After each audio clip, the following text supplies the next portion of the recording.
ISKCON ban ಪ್ರಕ್ರಿಯೆ ಆರಂಭಿಸಿದೆ ಬಾಂಗ್ಲಾದೇಶ ಸರ್ಕಾರ. ಬಾಂಗ್ಲಾದೇಶದಲ್ಲಿ ಇಸ್ಕಾನ್ ಅನ್ನ ಬ್ಯಾನ್ ಮಾಡಕ್ಕೆ ಈಗ ಮುಂದಾಗಿದ್ದಾರೆ.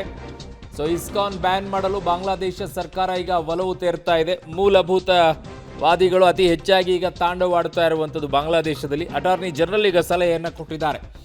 ಸೊ ಮೂಲಭೂತವಾದಿ ಸಂಘಟನೆ ಅನ್ನೋದನ್ನ ಇಸ್ಕಾನ್ ಬಗ್ಗೆ ಹೇಳ್ತಾ ಇದ್ದಾರೆ, ಧಾರ್ಮಿಕ ಮೂಲಭೂತವಾದಿ ಸಂಘಟನೆ ಅಂತ ಹೇಳಿ. ಅಲ್ಲಿ ಮಾಡ್ತಾ ಇರುವಂಥದ್ದು ಮೂಲಭೂತವಾದಿಗಳೇ ಅಲ್ವಾ, ಮುಸ್ಲಿಂ ಮೂಲಭೂತವಾದಿಗಳೇ ಅಲ್ವಾ.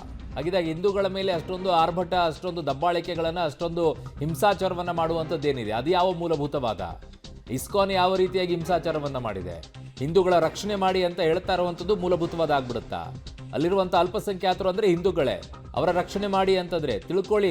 ಭಾರತದಲ್ಲಿರುವಂತಹ ಅಲ್ಪಸಂಖ್ಯಾತರು, ಅಲ್ಲಿರುವಂಥ ಅಲ್ಪಸಂಖ್ಯಾತರು ಹೇಗಿದೆ, ನಿಮ್ಮನ್ನು ಭಾರತ ಹೇಗೆ ನಡೆಸ್ಕೊಳ್ತಾ ಇದೆ ಅಂತ ನೋಡ್ಕೊಳ್ಳಿ. ಅಲ್ಲಿರುವಂಥ ಅಲ್ಪಸಂಖ್ಯಾತರನ್ನ ಅವ್ರು ಹೇಗೆ ನಡೆಸ್ಕೊಳ್ತಾರೆ ಅಂತೇಳಿ ಬಾಂಗ್ಲಾದೇಶದಲ್ಲಿ, ಪಾಕಿಸ್ತಾನದಲ್ಲಿ.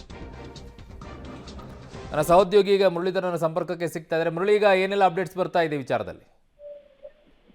ಅರುಣ್, ಏನಂದ್ರೆ ಪ್ರಮುಖವಾಗಿ ಬಾಂಗ್ಲಾದೇಶದಲ್ಲಿ ನಡೀತಾ ಇರುವಂತ ಒಂದಷ್ಟು ಗಲಾಟೆಗಳೇನಿತ್ತು, ಅದರಲ್ಲೂ ಕೂಡ ಹಿಂದೂಗಳನ್ನ ಟಾರ್ಗೆಟ್ ಮಾಡಿ ಹಲ್ಲೆಯನ್ನ ಮಾಡ್ತಾ ಇದ್ದಾರೆ ಅಂತ ಹೇಳಿ ಸಾಕಷ್ಟು ಮಾಹಿತಿಗಳು ಕೂಡ ಬರ್ತಾ ಇತ್ತು. ಅದರಲ್ಲೂ ಕೂಡ ಬಾಂಗ್ಲಾದೇಶದ ಹಿಂದೂ ಧಾರ್ಮಿಕ ಮುಖಂಡರಾದಂತ ಚಿನ್ಮಯ್ ಕೃಷ್ಣದಾಸ್ ಎಂದರೆ ಅವರನ್ನ ಬಂಧನ ಮಾಡಿರುವಂತದ್ದು ಮತ್ತು ಅವರಿಗೆ ಜಾಮೀನನ್ನ ಕೊಡೋ ವಿಚಾರಕ್ಕೆ ಕೂಡ ಕೋರ್ಟ್ ನಿರಾಕರಣೆಯನ್ನ ಮಾಡಿದೆ. ಅಂದ್ರೆ ಅಲ್ಪಸಂಖ್ಯಾತರ ಮೇಲೆ ನಿರಂತರವಾಗಿ ದಾಳಿ ಆಗ್ತಾ ಇದೆ ಅಂತ ಹೇಳಿ ಇಸ್ಕಾನ್ನ ಮುಖ್ಯಸ್ಥರು ಅವರು ಅಲ್ಲಿ ಒಂದಿಷ್ಟು ಪ್ರತಿಭಟನೆ ಮಾಡುವಂತದ್ದು, ಜೊತೆಗೆ ಸರ್ಕಾರಕ್ಕೆ ಗಮನ ಸೆಳೆಯುವಂತಷ್ಟು ಪ್ರಯತ್ನಗಳನ್ನ ಮಾಡಿದ್ರು. ಆ ಹಿನ್ನೆಲೆಯಲ್ಲಿ ಅವರನ್ನ ಬಂಧನಕ್ಕೊಳಪಡಿಸಿದ್ದಾರೆ. ಅಂದ್ರೆ ಅಲ್ಪಸಂಖ್ಯಾತರನ್ನ ಕಟ್ಕೊಂಡು ದೇಶದಲ್ಲಿ ಏನೋ ದಳ್ಳೂರಿಯನ್ನ ದಂಗೆಯನ್ನ ಮಾಡ್ತಾ ಇದ್ದಾರೆ ಅಂತ ಹೇಳಿ ಆರೋಪವನ್ನ ಮಾಡಿರುವಂತದ್ದು. ಸದ್ಯಕ್ಕೆ ಈಗ ಅವರನ್ನ ಬಂಧನಕ್ಕೊಳಪಡಿಸಿರುವಂತದ್ದು. ಅದಾದ ನಂತರ ಅಲ್ಲಿ ಅಟಾರ್ನಿ ಜನರಲ್ ಏನಿದ್ದಾರೆ ಅವರು ಕೋರ್ಟ್ಗೆ, ಅಲ್ಲಿನ ಹೈಕೋರ್ಟ್ಗೆ ಮಾಹಿತಿಯನ್ನ, ಸುಪ್ರೀಂ ಕೋರ್ಟ್ ಒಂದು ಮಾಹಿತಿಯನ್ನ ಕೊಟ್ಟಿದ್ದಾರೆ. ಮಾಹಿತಿಯನ್ನ ಕೊಡೋ ಪ್ರಕಾರ ಇಸ್ಕಾನ್ ಅನ್ನ ಇಲ್ಲಿ ಬ್ಯಾನ್ ಮಾಡಬೇಕು ಅಂತ ಹೇಳಿ ಸರ್ಕಾರ ತೀರ್ಮಾನವನ್ನ ಮಾಡಿದೆ. ಅಲ್ಲಿ ಯಾವುದೇ ರೀತಿಯ ಧಾರ್ಮಿಕ ಚಟುವಟಿಕೆಗಳಾಗಿರ್ಬೋದು ಮತ್ತು ಧರ್ಮಕ್ಕೋಸ್ಕರ ಪ್ರತಿಭಟನೆಗಳನ್ನ ಮಾಡುವಂತದ್ದಾಗಿರ್ಬೋದು, ಯಾವುದನ್ನು ಕೂಡ ಮಾಡಬಾರ್ದು, ಇದಕ್ಕೆ ಸಂಪೂರ್ಣವಾಗಿ ನಿಷೇಧವನ್ನ ಹೇಳಬೇಕು ಅಂತ ಹೇಳಿ ಸರ್ಕಾರ ಒಂದು ತೀರ್ಮಾನವನ್ನ ಕೈಗೊಳ್ತಾ ಇದೆ ಅನ್ನೋದ್ರ ಬಗ್ಗೆ ಅಲ್ಲಿನ ಸುಪ್ರೀಂ ಕೋರ್ಟ್ ಮಾಹಿತಿಯನ್ನ ನೀಡಿರುವಂತದ್ದು. ವಾದ ಪ್ರತಿವಾದವನ್ನ ಈಗ ಕೋರ್ಟ್ ಆಲಿಸ್ತಾ ಇದೆ. ಮುಂದಿನ ದಿನಗಳಲ್ಲಿ ಅಲ್ಲಿನ ಸರ್ಕಾರ ಯಾವ ರೀತಿಯ ಕ್ರಮವನ್ನ ಕೈಗೊಳ್ಳುತ್ತೆ ಅನ್ನೋದ್ರ ಮೇಲೆ ನಿರ್ದೇಶನ ಆಗುವಂತದ್ದು. ಅರುಣ್. ಓಕೆ ಮುರಳೀಧರ್, ನಿಮ್ಮೆಲ್ಲ ಮಾಹಿತಿಗೆ ಧನ್ಯವಾದಗಳು.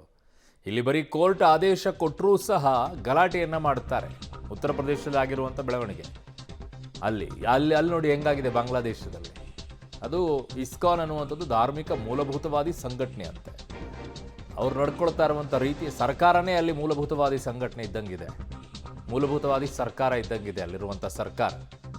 ಇನ್ನು ಉಳಿದವ್ರಿಗೆಲ್ಲ ಹೇಳ್ತಾರೆ ನೋಡಿ, ಜಸ್ಟ್ ಕಂಪೇರ್ ಮಾಡ್ಕೊಳ್ಳಿ, ಅಲ್ಲಿ ಹೇಗೆ ನಡೆಸ್ಕೊಳ್ತಾರೆ, ಇಲ್ಲಿ ಹೇಗೆ ನಡೆಸ್ಕೊಳ್ತಾ ಇದ್ದಾರೆ ಅಂತ ಹೇಳಿ.